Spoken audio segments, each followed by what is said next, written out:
റമദാനിൽ നമ്മളെ നോമ്പുമായി ബന്ധപ്പെട്ട പഠന ഗ്രൂപ്പും ആളുകൾ കുറേ വിഷയങ്ങൾ പഠിക്കാനും ചർച്ച ചെയ്യാനൊക്കെ അവസരമായി. ഇനിയിപ്പോൾ നമ്മൾ വരുന്ന ദിവസങ്ങളിൽ നമ്മൾ ബദരീങ്ങളെ കൂടുതൽ അനുസ്മരിക്കുന്ന ദിവസങ്ങളാണ്. അപ്പം ഇൻഷാ അല്ലാഹ് ആ കാര്യങ്ങൾ ചിലത് നമുക്ക് ഒന്ന് പ്രത്യേകം പറയേണ്ടതുണ്ട്. ബദരീങ്ങളെ എന്തായിരുന്നു അവരുടെ അസ്ഹാബുൽ ബദരീങ്ങൾ എന്ന് പറയുമ്പോഴേ ഒരു പ്രത്യേകം തന്നെയാണല്ലോ. അപ്പം ഇൻഷാ അല്ലാഹ് അടുത്ത 2-3 ദിവസം നമുക്ക് ആ വിഷയങ്ങൾ സംസാരിക്കാനുണ്ട് ഇൻഷാ അല്ലാഹ്. അതിൻ്റെ ഇടയ്ക്ക് നമ്മൾ ആ ഗ്രൂപ്പിൽ വന്ന ഗ്രൂപ്പിൽ ഒരു വളരെ പ്രധാനപ്പെട്ട ചില ചോദ്യങ്ങൾ വന്നിരുന്നു. പല ചോദ്യങ്ങളും ഉണ്ട്. പിന്നെ എല്ലാം കൂടി ഇപ്പോൾ പറയാനുള്ളത് സാധ്യമാണല്ലോ. ആ ഗ്രൂപ്പിൽ വന്നൊരു ചോദ്യം, ഈ ഗർഭിണികൾ അതേമാതിരി മുല കൊടുക്കുന്ന പെണ്ണുങ്ങൾ ഇവർ ഇപ്പം കുട്ടികളെ കാര്യം ആലോചിച്ചിട്ട് നോമ്പ് ഒഴിവാക്കണമുണ്ടാവും.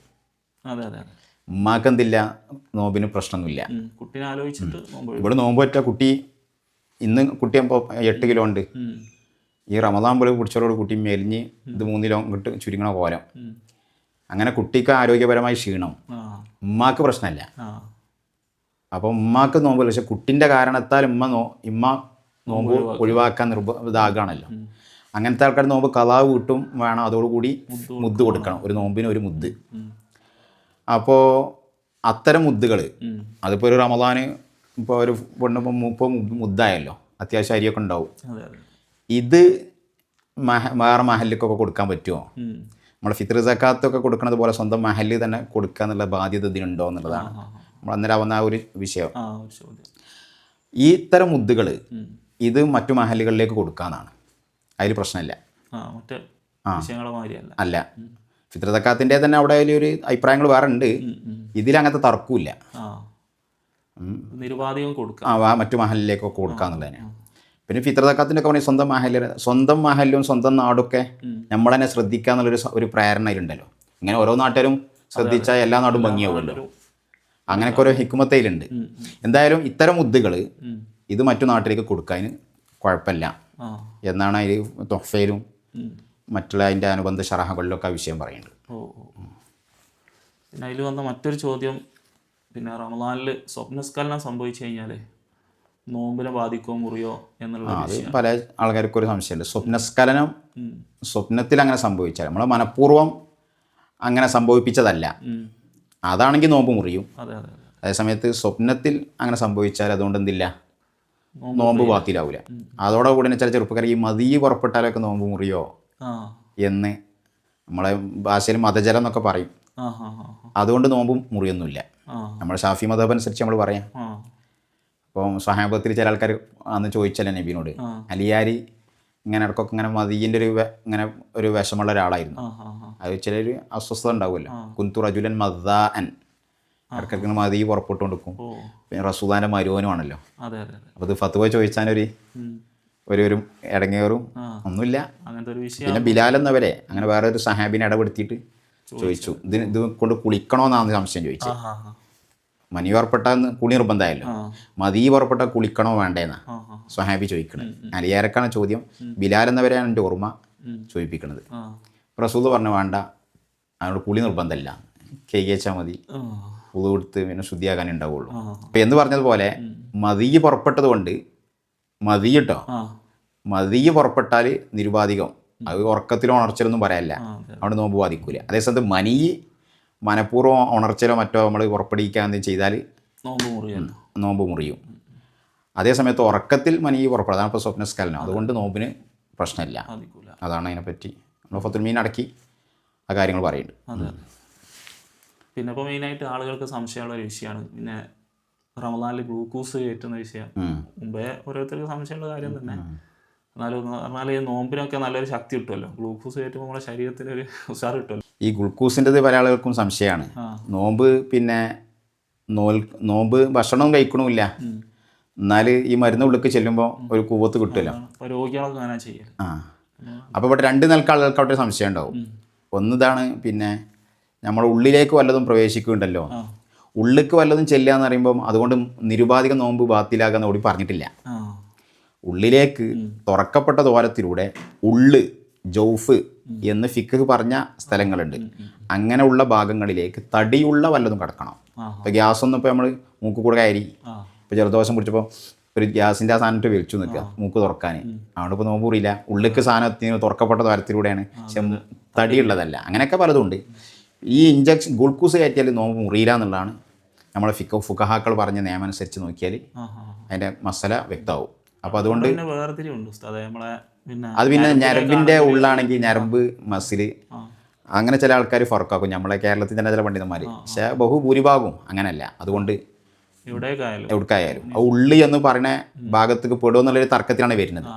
പക്ഷെ നമ്മളെ ഭൂരിഭാഗം മൂലമാവും അത് ജൗഫ് എന്നുള്ളതിൽ പെടുത്തുന്നില്ല. അപ്പോൾ അതുകൊണ്ട് കുഴപ്പമില്ല എന്നുള്ളത് തന്നെയാണ്. പിന്നെ മറ്റേതവിടെ സംശയം ഏത് ഗ്ലൂക്കോസ് അടിച്ചാൽ നമുക്കൊരു ഉഷാർ കിട്ടുമല്ലോ, അതിപ്പം പ്രശ്നമൊന്നുമില്ല. ഉഷാർ ഇപ്പം ഒരാൾ നോമ്പ് പറ്റൂ എന്നിട്ട് ഒറ്റ ഉറക്കാം മഗ്‌രിബിക്ക നീക്കണേ, നിസ്കാരമൊക്കെ പോലത്തും പോയി ഉറങ്ങിയാൽ പിന്നെ അറിയില്ലല്ലോ, ആജാതി ഉറക്കത്തിൽ പെട്ടു നിൽക്കുക. അപ്പം നോമ്പ് തന്നെ അറിഞ്ഞില്ല, എന്നാലും നോമ്പ് വരനാണ്. അല്ലെങ്കിൽ നോമ്പ് പറ്റൂ എന്നിട്ട് നല്ല AC റൂമിലായിരിക്കണത്, ഒരു വെയിലും ഇല്ല, നല്ല കൂളിയിലാണ്. അല്ലെങ്കിൽ ഒരാൾ വെള്ളത്തിലിറങ്ങി ഇങ്ങനെ ഇരുന്നു എന്നാലും അപ്പോൾ ഓന് ക്ഷീണമൊന്നും അറിയില്ല. അതൊന്നും വിഷയമല്ല. അത് പിന്നെ അങ്ങനെയൊക്കെ ഓരോന്ന് കാട്ടിക്കൂട്ടി അതുകൊണ്ടൊന്നും ഇപ്പം നമ്മൾ ബാഹ്യമായിട്ട് നോമ്പ് കൊണ്ടൊന്നും മുറിയില്ല. നോമ്പിൻ്റെ ബാഹ്യമായിട്ടുള്ള നിയമാടിസ്ഥാനത്തിൽ നോമ്പിൻ്റെ ആന്തരികമായി ഇപ്പം അതിൻ്റെ ഗുണം പോയല്ലോ. അതിപ്പം ഈവത്ത് പറഞ്ഞ ആ പെണ്ണുങ്ങളെ ചർച്ചയിലൊക്കെ വളരെ വ്യക്തമല്ലേ, അത് നോമ്പില്ല. അപ്പം അതാണ് മുഅ്മിനീങ്ങൾ ശരിക്കും ശ്രദ്ധിക്കേണ്ടത്.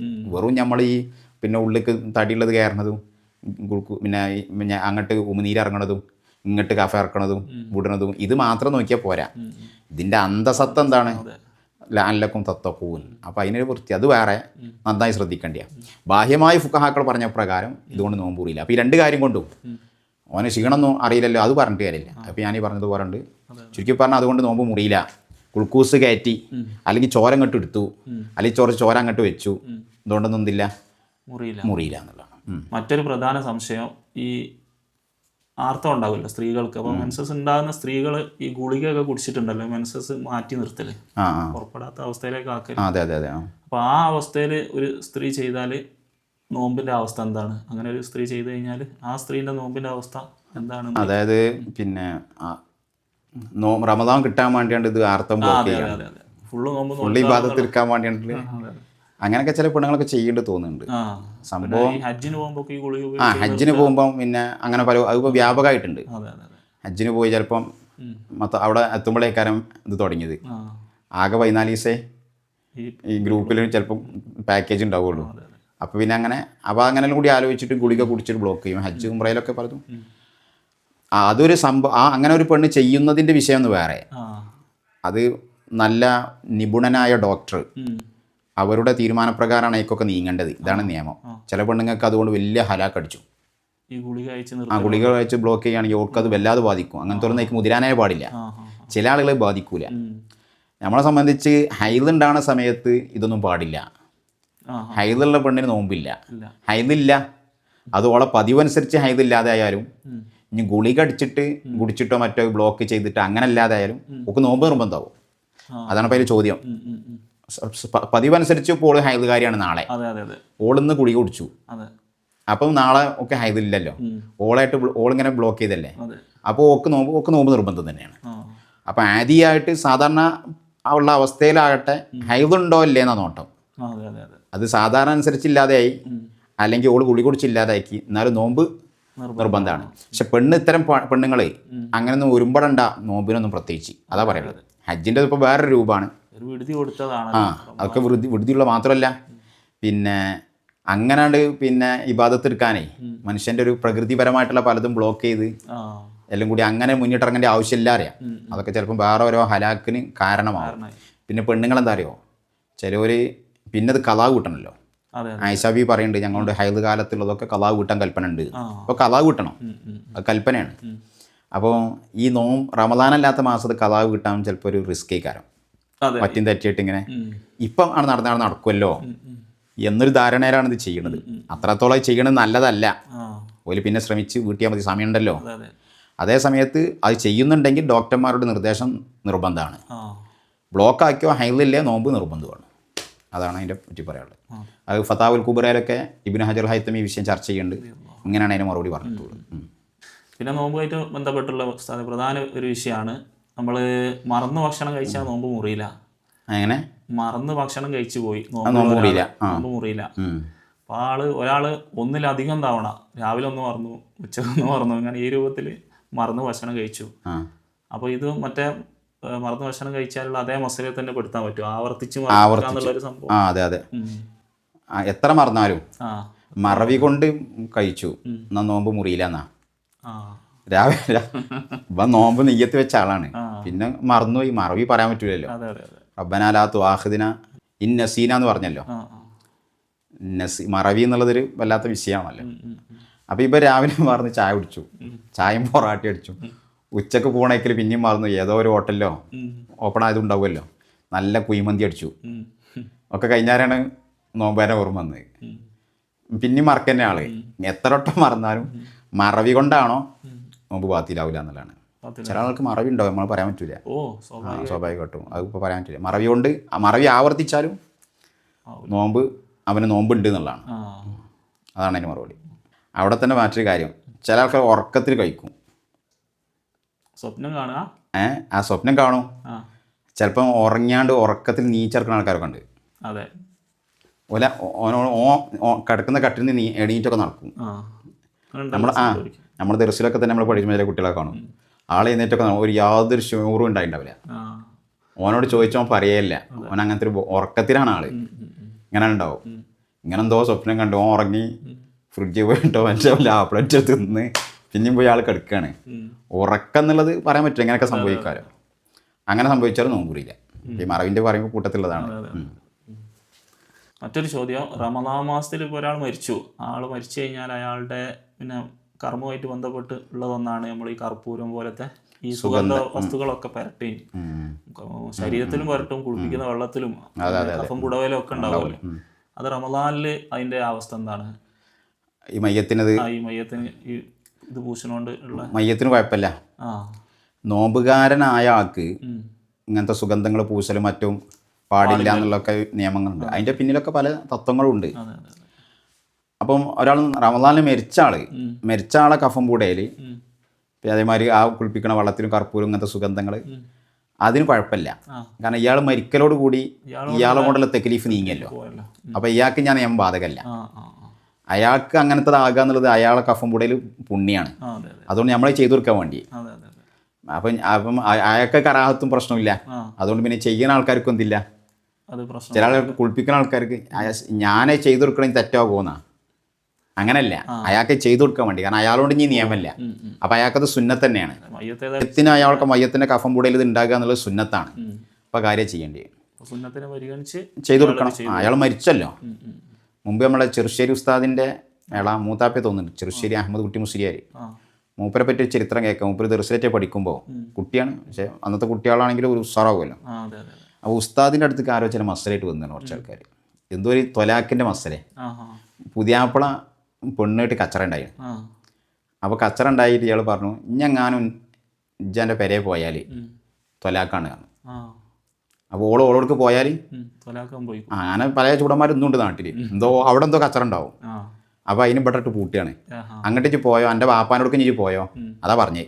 എൻ്റെ വാപ്പാനോടക്ക് പോയാൽ ഞാനും തമ്മിലുള്ള ബന്ധം തൊലാക്കാണ്. ഈ തന്ത മരിച്ചു, ഈ പെണ്ണ് പോയി ചെയ്തു, വാപ്പയല്ലേ, അങ്ങനെ പോയി എന്തായാലും വേണ്ടിയില്ല വെച്ചിട്ട് അതിലേ പോയിട്ടില്ല. അതിൽ പ്രശ്നമായി. അപ്പോൾ ഇയാളെ വാക്കുണ്ട്. അപ്പോൾ പിന്നെ ഈ തൊലാക്കായോ അല്ലേ എന്നുള്ള പ്രശ്നം ഈ ചോദ്യം ചോദിച്ചിട്ടാണ് വന്നതെന്നാ ഉസ്താദ് പറഞ്ഞ് പെട്ടെന്ന് അത് തൊലാക്കയക്കണം. കാരണം അങ്ങനല്ലേ പറഞ്ഞിരിക്കണത്. അപ്പോൾ അന്നത്തെ ഈ കുട്ടികളൊക്കെ ഇങ്ങനെ ഉസ്താദ്മാരത്തേക്ക് ഈ ഫത്തവൊക്കെ വരുന്നത് തേടി നടക്കുന്ന ചില മൂല്യ കുട്ടികളുണ്ടാവും വിഷയം പഠിക്കാൻ. അതിൽ ഈ ചെറുശ്ശേരി ആമുട്ടിയുടെ കുറച്ച് ഉഷാറുള്ള ആളായിരുന്നു. അപ്പോൾ ചെറുശ്ശേരി ഉസ്താദിൻ്റെ മൂത്താപ്പയാണെന്ന് എൻ്റെ ഓർമ്മ. ചെറുശ്ശേരി ഉസ്താദിൻ്റെ പാപ്പാൻ്റെ പേര് മുഹമ്മദ് മുസ്ലിയാര. മൂപ്പരെ ജ്യേഷ്ഠനോ അല്ലെങ്കിൽ ഓരോ അളാപ്പ അങ്ങനെ കുടുംബ. അപ്പോൾ അന്ന് മൂപ്പരവിടെ പഠിക്കുന്ന കുട്ടിയാണ്. അപ്പോൾ ഇയാളോട് ഇവർ മടങ്ങി വരുമ്പോൾ നിങ്ങൾ എന്തിനെ വന്നു? അപ്പോൾ ഞങ്ങളിങ്ങനെ ഉസ്താദിനോട് ഇങ്ങനെ, എന്നിട്ട് ഉസ്താദ് അപ്പോൾ ആവേശമായി, എന്താ ഉസ്താദ് പറഞ്ഞു ചോദിച്ചു. അപ്പോൾ ഇങ്ങനെ പറഞ്ഞിരുന്നു, അത് തൊലാക്ക് പോകൂലല്ലോ ആണ് കുട്ടി. ഇവർക്കാണെങ്കിൽ ഇത് തൊലാക്ക് പോകാത്ത എന്തെങ്കിലും മസല ഉണ്ടോ എന്ന് അവർ തേടിക്കണം. കാരണം കുടുംബല്ലേ. അങ്ങനെ അതിന് പോയ ഒരു കുടുംബം കലങ്ങല്ലേ. അങ്ങനെ ഉണ്ടോ ചോദിച്ചു. അങ്ങനെ നിങ്ങൾ ഒന്നൊരു സ്ഥാനത്ത് പോയി വയ്ക്കുകയാണ്. ആ സ്ഥാനത്ത് ഇവർ തിരിച്ചു പോവുകയാണ്. തിരിച്ചു പോയപ്പോൾ എന്തേ പിന്നെയും പോന്നു. അപ്പം ഇങ്ങനെ പോണേക്കെന്ന് ഇങ്ങനെ പറഞ്ഞു. ആരെ പറഞ്ഞു ചോദിച്ചേ. ഉസ്താദിന് പറഞ്ഞു, അതാ അല്പം ആയമുട്ടിക്കാരെന്ന്. ഉസ്താദിന് ധാരണ ഉണ്ട്. ആയമുട്ടിനെ വിളിച്ചു. വിളിച്ചിട്ട് ചോദിച്ചെന്നാ എന്താ കുട്ടി ഇങ്ങനെ പറഞ്ഞേന്ന്. വാപ്പാൻ്റെ അടുക്ക് പോയാൽ തൊലാക്കുന്നല്ല പറഞ്ഞേ. വാപ്പ മരിച്ചു. വാപ്പ മരിച്ചാൽ ഞാൻ വീട് വാപ്പാൻ്റെ വീടല്ല, അനന്തരക്കാർക്ക് നീങ്ങിയല്ലോ. ആ വാപ്പാൻ്റെ എന്നുള്ളടത്ത് പോയി. അപ്പോൾ മരണത്തോടുകൂടി അപ്പോൾ ഇയാൾ മരിക്കുമ്പോൾ ഇയാൾ നോമ്പുകാരനോട് ബന്ധിക്കണ ഹുക്കുമ്പോൾ ഇയാൾക്ക് ബാധകമല്ല, മയ്യത്തായി. ഇനി അയാൾക്ക് സുന്നത്ത് അയാളെ കഫംപൂടെ ഇത് ഉണ്ടാകുക എന്നുള്ള മയ്യത്തുമായി ബന്ധപ്പെട്ട സുന്നത്താണ് പോയി ചെയ്തു കൊടുക്കുകയാണ് വേണ്ടി. അതാണ് അതിനെപ്പറ്റി നമ്മൾ ഫുഖഹാക്കളെ ചർച്ച എന്നൊക്കെ മനസ്സിലാക്കാൻ പറ്റുന്നത്.